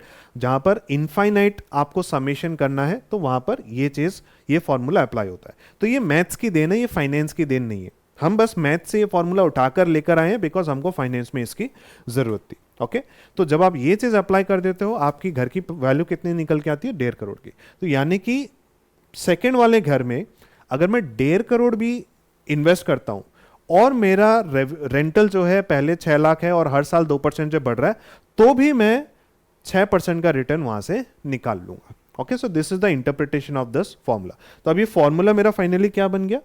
Annual cash flow divide by discount rate minus growth rate. Okay, यही है परपेचुइटी का फॉर्मूला, यही है गॉर्डन ग्रोथ फॉर्मूला। ओके, यही आप डिविडेंड डिस्काउंट में यूज करते हो, यही टर्मिनल वैल्यू का भी फॉर्मूला। अब बस इसी केस में मैं घर की जगह अगर बोल दूं कंपनी है, तो कंपनी में क्या होता है? कंपनी में रेंटल की जगह क्या होगा? Cash flow. कंपनी में रेंटल की जगह क्या होगा कि हर साल हमको कैश फ्लोज मिल रहे हैं। डिस्काउंट रेट तो डिस्काउंट रेट ही होता है और ग्रोथ रेट तो कंपनी में भी होता है। तो ये सारे फैक्टर सेम रहेंगे, बस प्राइस की जगह आप क्या बोल दोगे? कंपनी का वैल्यू, कंपनी का एंटरप्राइज वैल्यू, कंपनी का ओवरऑल वैल्यू। ओके, तो ये लॉजिक से अब हमको क्या करना है? हमको पहले कंपनी का टर्मिनल वैल्यू निकालना पड़ेगा। ठीक है, कैलकुलेशन ऑफ टर्मिनल वैल्यू। हमारे पास एनुअल कैश फ्लो ऑलरेडी है कि हम 2030 तक तो हमने निकाल लिया है, उसके बियॉन्ड हम नहीं निकाल पाए, राइट? उसके बियॉन्ड हम नहीं निकाल पाए। तो हम अब क्या करने की कोशिश करेंगे? हम ये टर्मिनल वैल्यू जो अभी हमने फॉर्मूला देखा वो लगाकर ये करेंगे कि आने वाले जितने भी इंडेफिनिट ईयर्स के कैश फ्लोज है उसको अक्यूमुलेटेड वे में क्यूमुलेटिवली कैलकुलेट कर ले। ठीक है, बस ये फॉर्मूला का एप्लीकेशन देखते जाइए, आपको चीज समझ में आएगी। एनुअल कैश फ्लो क्या है? जो लास्ट कैश फ्लो मेरे पास है। अब ये कैश फ्लो पहले तो एक डिस्काउंट रेट से डिस्काउंट किया जाएगा और दूसरा एक ग्रोथ रेट से ये फ्यूचर में ग्रो भी होगा, राइट? तो पहले मैं ग्रोथ रेट लिख लेता हूं कि ये किस पर्टिकुलर रेट से ग्रो करेगा फ्यूचर में। अब ये हो गया टर्मिनल ग्रोथ रेट कि टर्मिनल ईयर्स में एक तो हमने पहले ये देखा है कि कंपनी अभी अगले 5 साल में किस रेट से ग्रो कर रही है, राइट?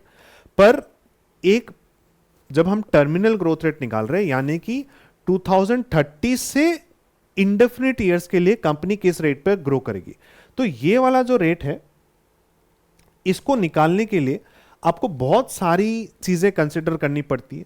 पहले तो आप इकोनॉमिक कंसिडरेशंस करोगे कि इंडिया की जीडीपी कैसे ग्रो हो रही है, राइट? कंपनी अभी इंडिया में इन्फ्लेशन क्या चल रहा है, कस्टमर प्रेफरेंसेस क्या चल रही हैं, ये सारी चीज़ आप पहले देखोगे। फिर आप ये देखते हो कि भाई इंडस्ट्री में क्या चीज़ें हो रही हैं, इंडस्ट्री कैसे ग्रो कर रही है। फिर आप कंपनी स्पेसिफिक चीज़ों में आते हो कि जब इंडस्ट्री इतने से ग्रो करती है तो ये कंपनी कैसे ग्रो करती है, राइट?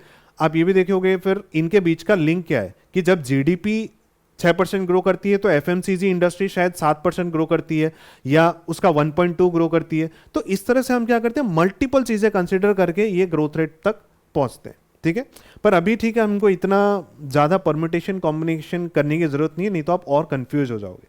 सिंपल रख लेते हैं कि सर लॉन्ग टर्म में आपको क्या लगता है इंडिया किस रेट पे ग्रो करेगा? आप बता दो। आप आईएमएफ, आरबीआई या गवर्नमेंट ऑफ इंडिया या वर्ल्ड बैंक, किसी का भी आपके सामने कोई रिपोर्ट आप निकाल लो, राइट, आप गूगल कर लो, आप एआई यूज कर लो, वट एवर यू यूज, आपको एक नंबर मिलेगा, राइट। तो let's say that number is 6%, let's say that number is 6%। अब ये 6% ही होगा क्या, इसके पीछे देखिए बहुत सारी चीजें हैं, मैंने आपको ऑलरेडी आइडिया दे दिया है। पर मैं आपसे ये कह दूं, अगर यही चीज अगर मैं यूएस की कंपनी के लिए कर रहा होता तो मैं 6% गलती से भी नहीं ले सकता था, राइट, 2-3% शायद लेता।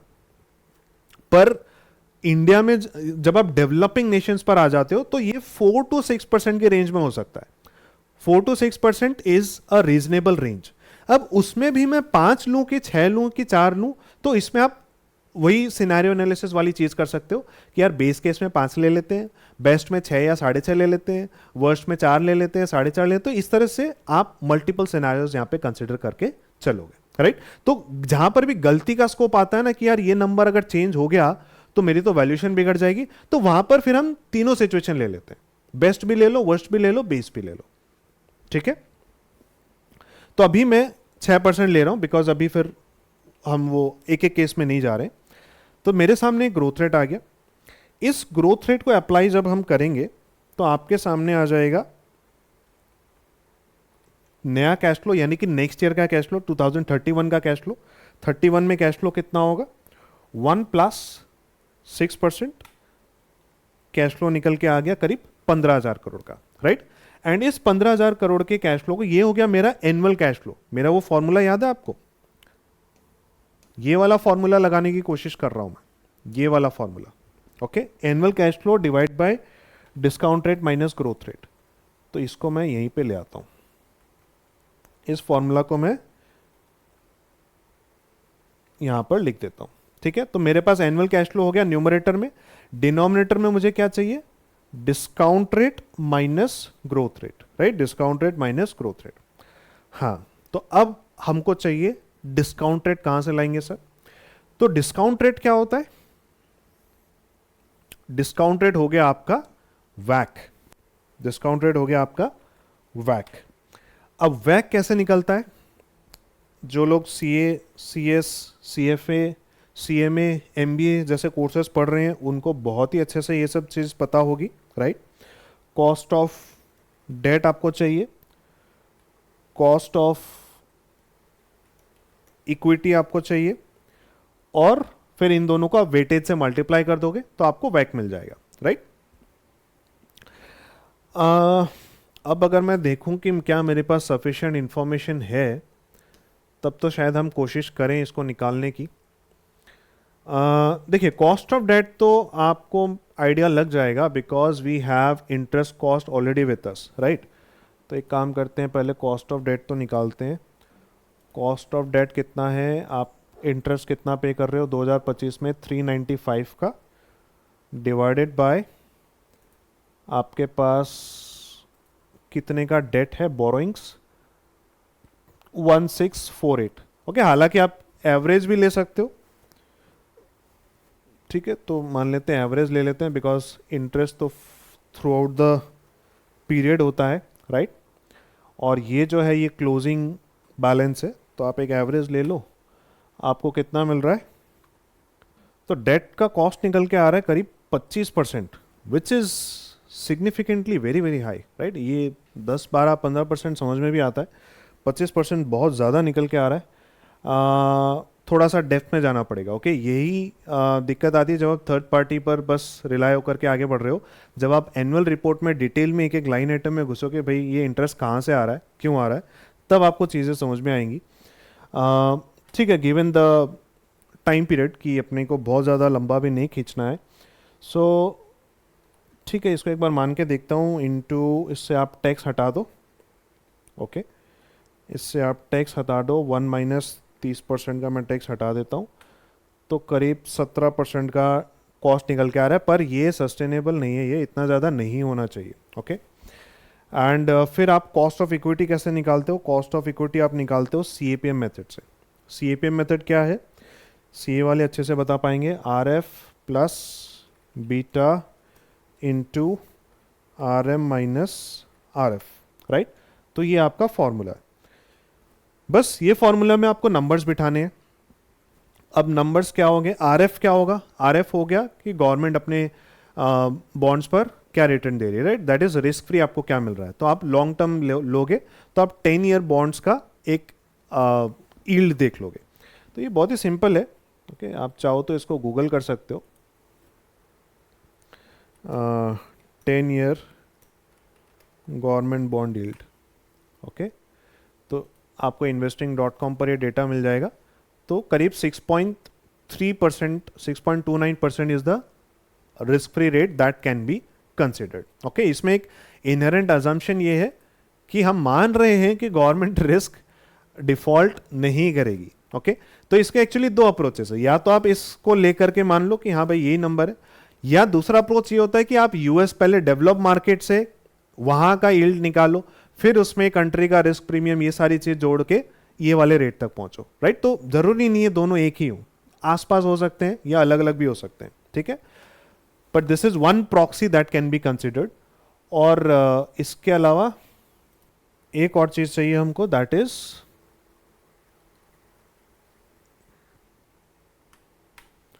कंपनी का बीटा, राइट। तो हालांकि ये सब नंबर्स आप खुद कैलकुलेट कर सकते हो, आपको इन वेबसाइट्स पर रिलाई करने की जरूरत नहीं है,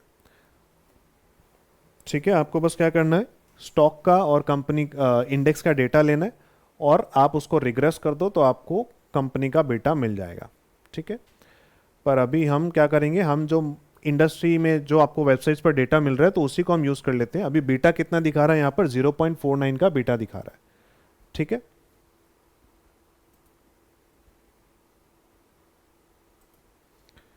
खाली एड्स ही एड्स दिखाते रहते हैं। ओके, तो बीटा इज 0.49।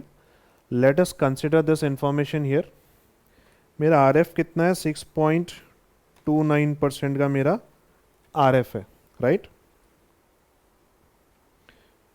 ये हो गया आरएफ, और बीटा कितना है, 0.49, ठीक है। अब आपको एक और चीज़ चाहिए कि मार्केट रिटर्न कितना एक्सपेक्ट कर रहे हो। तो मार्केट रिटर्न या तो आप गूगल कर सकते हो, या फिर हालांकि जैसे मैं बार बार ये सब चीज़ें कह रहा हूँ कि ये सारी चीज़ें आप खुद भी कैलकुलेट कर सकते हो। क्या करना है, बस या तो आप सेंसेक्स का डेटा निकाल लो बीएससी से, या एनएससी के वेबसाइट से निफ्टी का डेटा निकाल लो, राइट, पिछले 10 साल का, और बस वहाँ पर आपको एक सीएजीआर रिटर्न निकाल लेना है। ओके, तो मैंने आपको आरआरए फॉर्मूला दिखाई दिया था, आप उसको यूज़ कर सकते हो, या फिर रेट फॉर्मूला यूज़ करके भी आप निकाल सकते हो। तो Nifty long term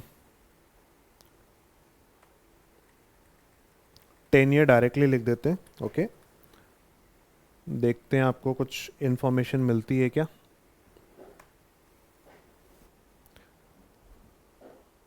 ten year CAGR करीब 12% के आसपास है।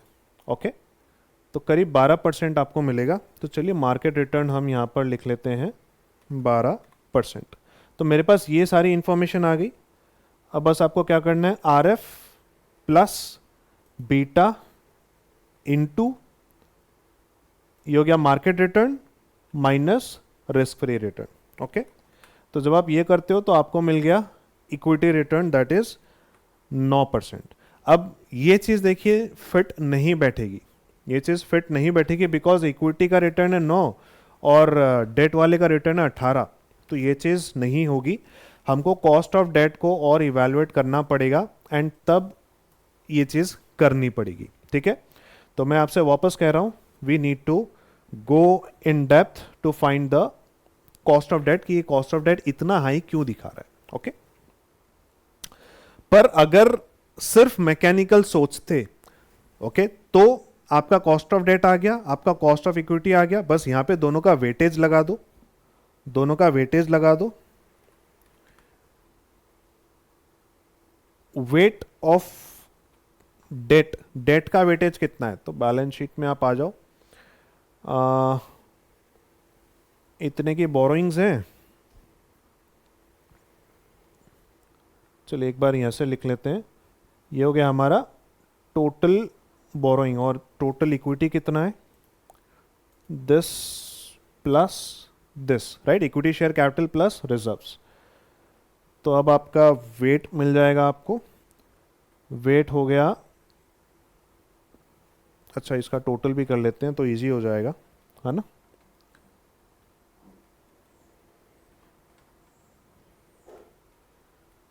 हाँ, अब ये सिंपल है, ठीक है। अब आपको क्या करना है, दिस डिवाइडेड बाय 51,000, तो ये हो गया डेट का वेट, और इक्विटी का वेट कितना होगा, दिस डिवाइडेड बाय टोटल, ये हो गया इक्विटी का वेट, ठीक है। तब आपका फाइनल फॉर्मूला बनता है कि कॉस्ट ऑफ डेट कितना है और वेटेज ऑफ डेट कितना, उसको मल्टीप्लाई कर दो, प्लस कॉस्ट ऑफ इक्विटी कितना है और वेटेज ऑफ इक्विटी कितना है, राइट। तो हालांकि ये 9% के पास ही आएगा, बिकॉज कंपनी में डेट नेग्लिजिबल है, बिल्कुल भी नहीं है, राइट। तो हालांकि हमारा जो कॉस्ट ऑफ डेट है वो शायद पूरा सही नहीं है, पर फिर भी आपका जो फाइनल कॉस्ट ऑफ कैपिटल निकल कर आया है, जो वैक निकल कर आया है, वो बहुत ज़्यादा गलत नहीं है, बिकॉज आपका वेटेज ही सारा इक्विटी का है, राइट। तो hardly there is any weightage for debt, तो करीब 9.5% का आपका डिस्काउंट रेट है, ठीक है। तो आप क्या करो, 9.5% आपका डिस्काउंट रेट हो गया माइनस ग्रोथ रेट, ये हो गया आपका डिनोमिनेटर। तो फॉर्मूला लगा देंगे, annual cash flow divided by this, आपको मिल गया टर्मिनल वैल्यू। अब इसका मतलब समझिए, सर ये इतना बड़ा अमाउंट जो आपने निकाल दिया, ये क्या चीज है, what is this?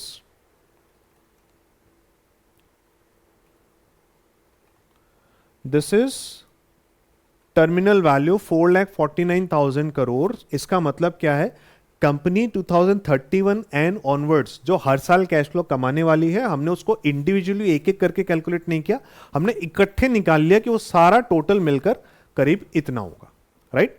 So this is the interpretation of terminal value. And इस टर्मिनल वैल्यू को हम यहां पर लिख लेते हैं, ओके। बिकॉज ये टर्मिनल वैल्यू जो आपने निकाली है, ये निकली है एज ऑफ 2030, जो आपका लास्ट ईयर है ना, जो आपका लास्ट ईयर है, ये इस दिन की निकली है, ओके। मैं थोड़ा सा पीछे हो जाता हूं, इक्वल टू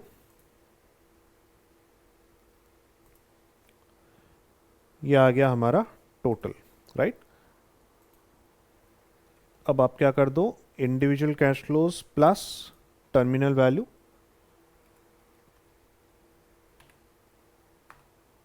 ये हो गए हमारे टोटल कैश फ्लोज। अब आपको एक डिस्टिंक्शन करने की जरूरत है कि हमारा हिस्टोरिकल डेटा और फोरकास्टेड डेटा बिल्कुल अलग अलग हो जाए, ओके। बिकॉज हमको कंपनी में इन्वेस्ट किस लिए करना है, हमको कंपनी में इन्वेस्ट करना है इन कैश फ्लोज के लिए जो फ्यूचर में आने वाले हैं, ना कि वो कैश फ्लोज जो पास्ट में आ चुके, राइट।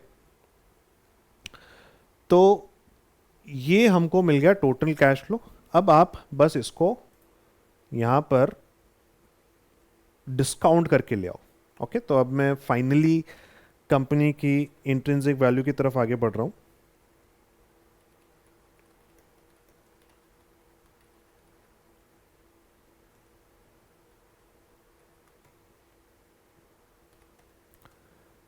यहां पर आप क्या करोगे, सबसे पहले हम इन सबको डिस्काउंट करके लेकर के आएंगे, एंड डिस्काउंट करके जो आपको वैल्यू मिलेगी, इसको बोला जाएगा एंटरप्राइज वैल्यू, ओके।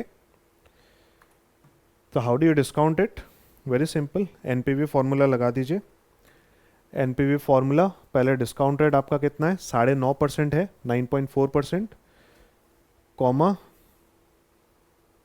सभी cash flows including terminal value, okay, including terminal value.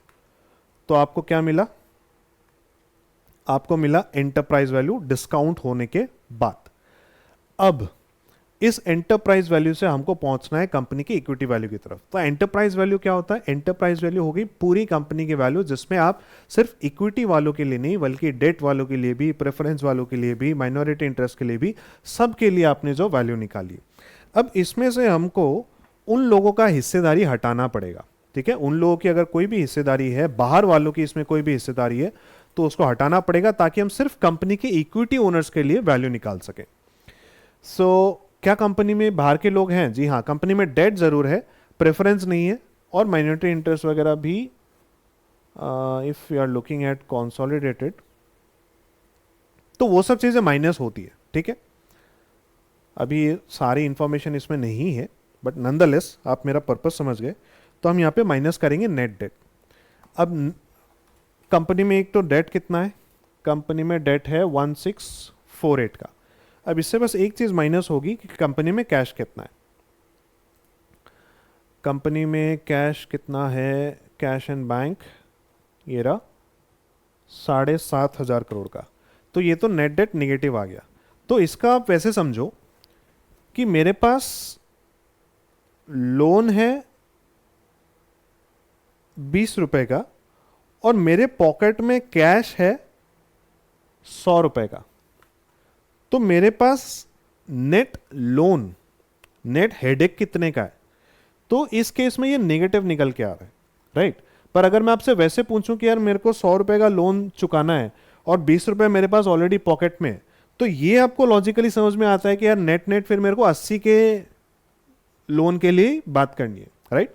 पर यही सिचुएशन जब उल्टी हो गई तो यहां पर निगेटिविटी निकल के आ रहा है कि मेरा नेट डेट एक्चुअली नेगेटिव है।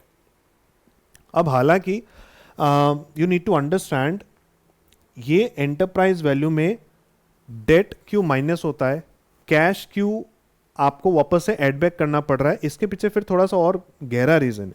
ओके, जब आप इस चीज़ को और एक्सप्लोर करोगे तब आप इसको ज़्यादा अच्छे से रिलेट कर पाओगे। ओके, अभी मुझे नहीं पता जिस एंगल से मैं देख पा रहा हूँ आप उस एंगल से देख पा रहे हैं कि नहीं, बट ये एक मैंने आपको जेनरिक लॉजिक दे दिया, ठीक है।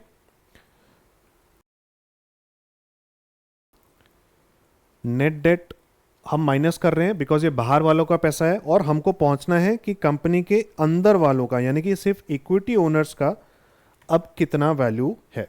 Okay, so this minus this that gives us equity value. बस यही हमको चाहिए था कि कंपनी की टोटल इक्विटी वैल्यू कितनी है। इसको अब आप डिवाइड कर दोगे जब टोटल नंबर ऑफ शेयर्स से, कि कंपनी के पास टोटल नंबर ऑफ शेयर्स कितने हैं। तो कंपनी में टोटल नंबर ऑफ शेयर्स कितने हैं,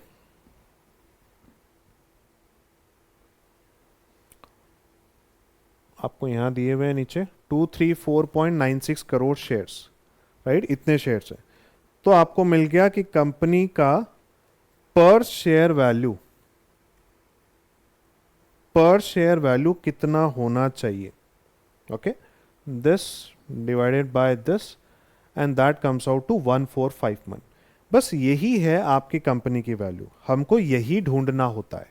ओके, तो इससे आपको क्या मिल सकता है। अब वैसे तो आप M&A कर रहे हो, IPO कर रहे हो, वो सारे केसेस में LBO कर रहे हो, वो सारे केसेस में आपको वैल्यूएशन करना है। पर मान लीजिए आप इक्विटी रिसर्च के पर्पस के लिए वैल्यूएशन कर रहे हैं, तो फिर एंड गोल क्या हो जाएगा, फिर एंड गोल ये हो जाएगा कि भाई हमारी हिसाब से वैल्यू कंपनी की इतनी होनी चाहिए। पर अभी मार्केट में करंट प्राइस कितना चल रहा है, अभी हमने देखा था 2410 का प्राइस चल रहा है, राइट। तो इसके हिसाब से अगर मैं इनको कंपेयर करूं तो आपका डिसीजन क्या होगा, should you buy the stock, should you sell the stock. हमारे हिसाब से कंपनी का शेयर 1450 का है, पर अभी बाजार में कितने का मिल रहा है, 2400 का, तो वो महंगा है, राइट। सो इट इज महंगा। तो इसके हिसाब से अभी डिसीजन क्या निकल के आ रहा है, sell decision. Okay, again a disclaimer that please don't enter into any trade on the basis of this analysis, because अभी ये एनालिसिस हाफ बेक्ड है, इसमें बहुत सारे कंसिडरेशंस अभी करने बाकी हैं जो अभी तक हमने किया ही नहीं है, राइट।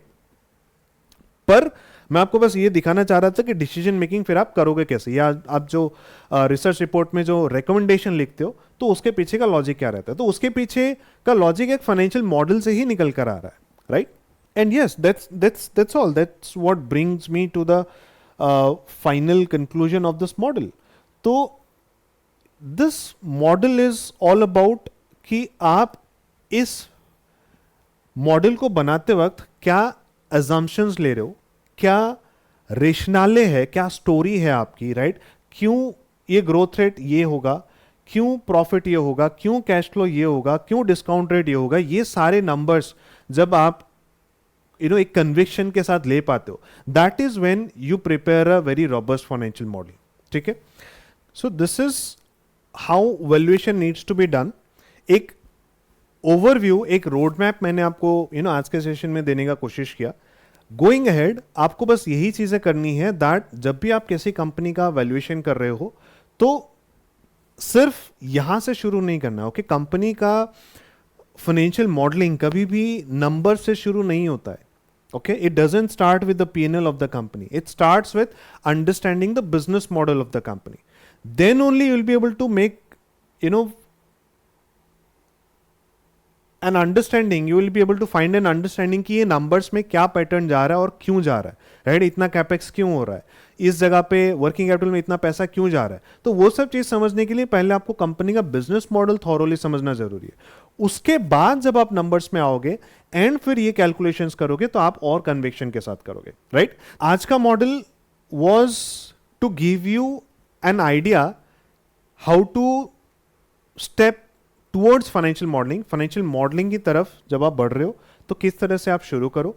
एंड क्योंकि आज हमने टोटली मार्केट से ही डेटा उठाया एंड सारी चीज़ें यहीं पर की, तो ये चीज़ आप डेफिनेटली खुद के लिए क्रिएट कर सकते हो। एंड ये रिसोर्स मैं आपको प्रोवाइड कर दूंगा, ये कोई बहुत डिफिकल्ट शीट नहीं है, ये आपको एप्लीकेशन में मिल जाएगी, आप पेडब्ल्यू स्किल्स पर जाकर के इसको एक्सेस कर सकते हो, ओके? तो इसको आप प्रैक्टिस करो एंड आप अपनी एक कंपनी लेकर के, राइट, इस चीज़ को एक बनाओ। आप मान लीजिए टाटा मोटर्स पे कर रहे हो, मारुति पे कर रहे हो, राइट, किसी और कंपनी पर आप ये एनालिसिस करो एंड फिर आपका क्या निकल कर आता है डिसीजन, या आपका उससे क्या लर्निंग्स निकल करके आती है, वो आप शेयर करो लिंक्डइन पर, right? So that would be I think fruitful learning out of this session, कि रेदर देन हम बस इसको देख रहे हैं, हम इसको प्रैक्टिस भी कर रहे हैं और फिर हम इसको जो लर्निंग्स है हमारी वो शेयर भी कर रहे हैं, right? So try this and this is what we need for investment banking, right? बहुत ज़रूरी है। एंड गोइंग अहेड फिर इस पर कॉम्स एनालिसिस भी होगा एंड फिर आप टेक्निकलिटीज़, आप इसमें और डिफिकल्टीज बिल्ड करते जाओगे कि हम एमएनए भी कर रहे हैं और एलबीओ भी कर रहे हैं, तो वो सारी चीज़ें मर्ज होकर जब आप इन्वेस्टमेंट बैंकिंग इंडस्ट्री के लिए जाओगे then you will be a prepared professional. Alright, so thank you so much, मिलते हैं अगले सेशन में, बाय बाय।